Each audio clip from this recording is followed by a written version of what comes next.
So ngayon gagawa tayo ng todi. So ito gumagawa na ako ng katawan ng isda. Yun at kung gusto mo naman yung gumawa ng katawan ng isda ay gawin mo lang yung todi line. At saka gusto mo naman na mag-curve yun ay press mo lang yung saan gusto mong mag-curve at drag up or down. So dito ay gumagawa naman ako ng pagikpik ng isda or tail ng isda.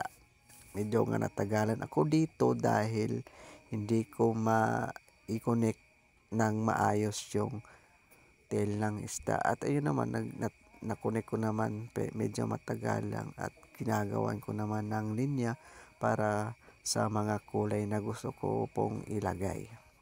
At yan, patuloy ko lang pong nilagyan. At yun naman sa taas yung tatawag na silik or pagikpik niya para mabalance sa paglangoy ng isda. Hindi naman matatawag ng ng isda kung wala namang pagikpik siguro, no?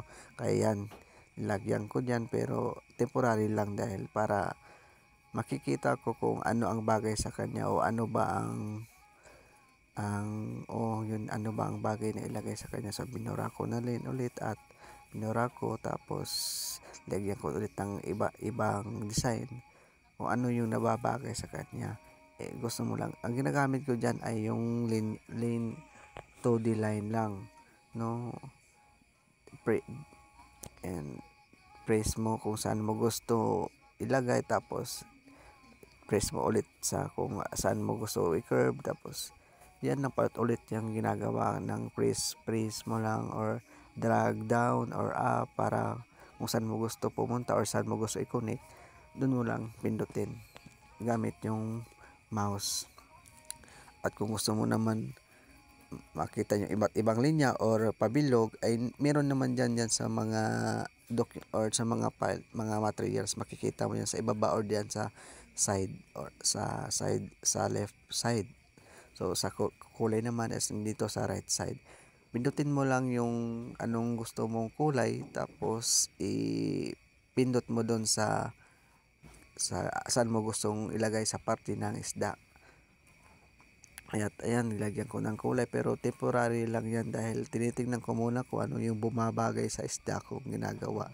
Tingnan mo naman anong klaseng isda yan, ano ba yan, parang sapsap o ano ba yan. Basta isda, lumalangoy dyan sa tubig, basta mukhang isda na lumalangoy sa tubig. Hindi naman yan siguro nalulumos o nalulunod, lumos na ba dyan. Basta, yan o, ginagawa ko na yan. Yung hasang naman ulit at yung para matatawag talaga sa isda, nilagyan ko siya ng hasang. Ano ba yan, tawag dyan. At nilagyan ko dyan ng mata kaso talagang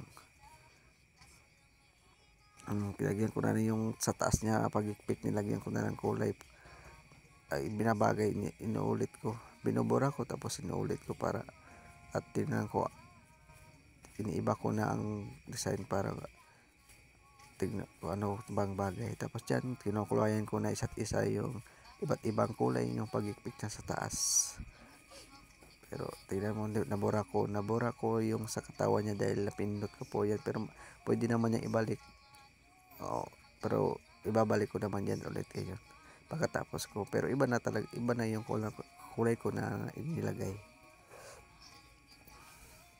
Yan lang po. Ito lang po yung masishare ko sa inyo kung paano gumawa ng 2D.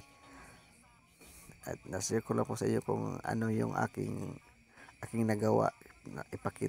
Pinapakita ko po sa inyo kung ano yung nagawa kong isda. Hindi naman sa kapagitan, hindi naman sa kagandahan, pero tamang-tama lang na na mukhang isda.